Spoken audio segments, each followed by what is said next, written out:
Will John Eustace drop Ebou Adams from the starting 11 at Derby County as we head towards the end of the first international break of the season? Now, obviously, there's a lot of conversational talking points in regards to that of Ebou Adams, as well as the transfers of Lewis Travis coming into Derby County, as well as the return of David Ozo. Now, there's a lot of conversations that could be had about Ebou Adams. Obviously, he has been made captain of Derby County Football Club, but does that mean his position will not be in doubt? Now, that is something that I personally do not know, but it is something which I do want to discuss. I think there's a lot of questions that can be put on Ebou Adams' head, and I think there's a lot of questions that can be dropped at John Eustace's door, given the fact of the midfielders Derby County have at the club right now. Now, obviously, there's a lot of work still to do this summer, but as we are now at the end of the transfer window, despite the fact recording this before the end, I think there's still question marks over Ebou Adams, despite his defensive abilities. Now, we're going to talk about that in this video. If you have not done so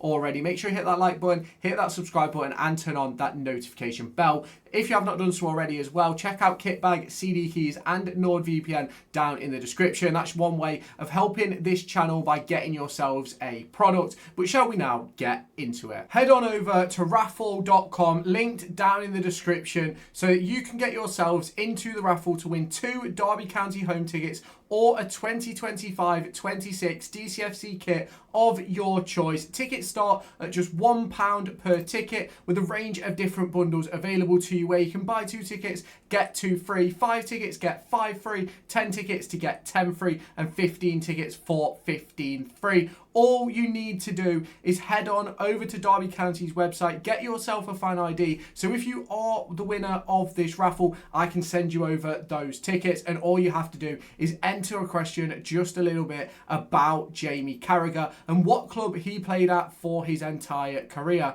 So if you haven't done so already, head on over to raffle.com, linked in the description, so that you can join the raffle for 2 Derby County home tickets or a 2025-26 DCFC kit of your choice. Now, obviously, as Derby County fans, we know just how good Ebou Adams can be, and we know exactly what he is capable of at this club. Now, there is always going to be a lot of discussion points, a lot of talking points around a player like Ebou, because he is a cult hero. He is someone who the fans adore, the fans look up to, and the fans want to do well. But the big problem that I see with that is that sometimes sentiment can get in the way. Now, I'm not saying that Ebou Adams is not capable of playing at championship level, but I'm not also saying that he should be a championship midfielder. He certainly has the capabilities to cause problems at this level, but are they the sort of problems that you want for your own team? Now, don't get me wrong, I don't think anybody can doubt the defensive output that he has, whether that be for us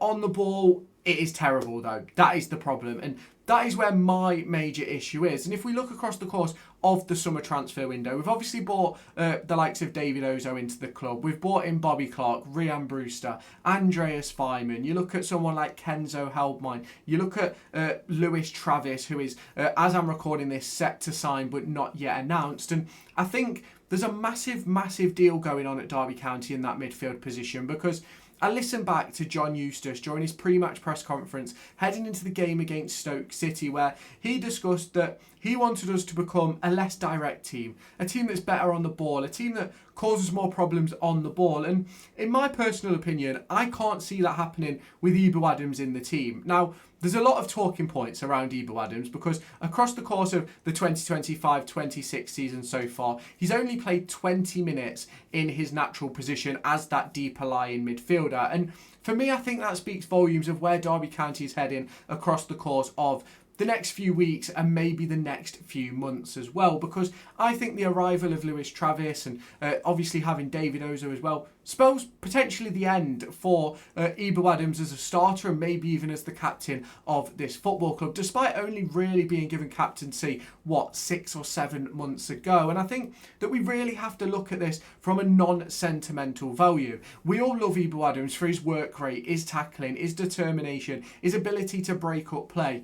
but we all dislike the same things. And I think what many people often do in these sort of situations, when you're looking at a fan favourite, a cult hero, is they like to toe the party line. But for me, I will not be doing that. And I haven't done that the entire time that Ebou Adams has been at this football club. Now, do I believe that Ebou Adams should be dropped heading into West Brom, which is the first game out of this international break?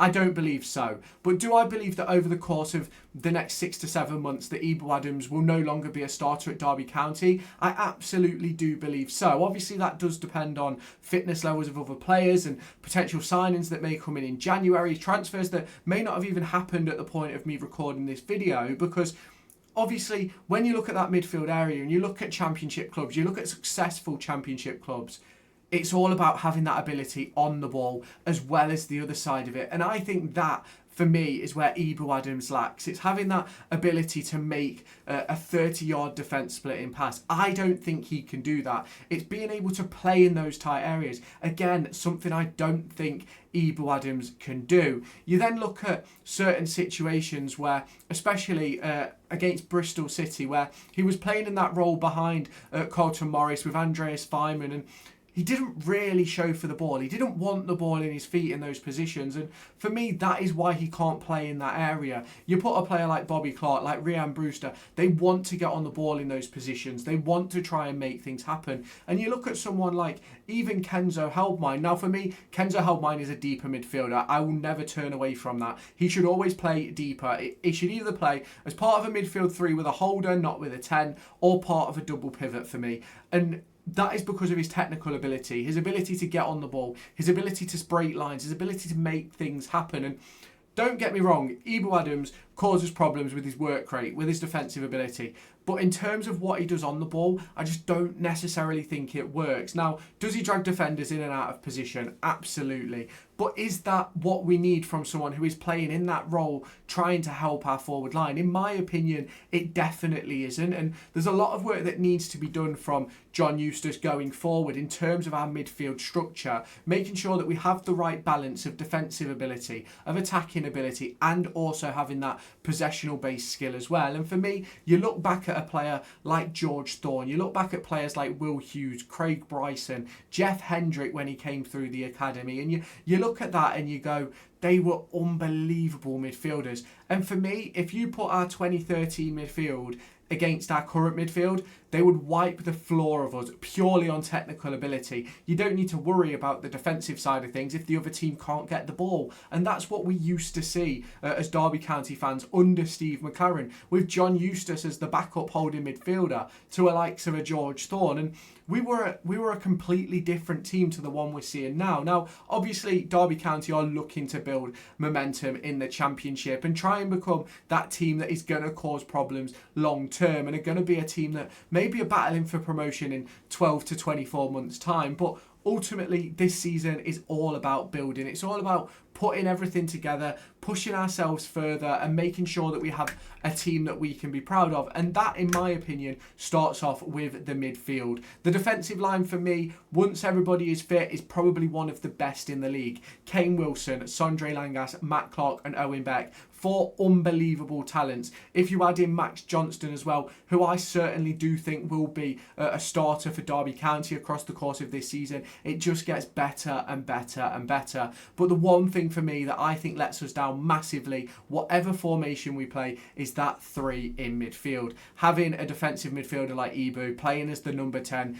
just doesn't work. And I personally can't see the signing of Lewis Travis, David Ozo, Andreas Weimann, Ryan Brewster, Bobby Clark, all players who can play that number 10 role or that little bit deeper role. I can't see Ebou Adams keeping his position long term. Now, obviously, you will all have your opinions on this, so make sure you let me know that down in the comments. If you have not done so already, make sure you hit that like button, hit that subscribe button, and turn on that notification bell. Check out the likes of Kitbag, CD Keys, and NordVPN down in the description. It's one way that you can help yourselves by picking up a product which will help support the channel in the long term. So you obviously can go ahead and do that. But let me know your thoughts on Ebou Adams down in the comments, and I'll catch you in my next one.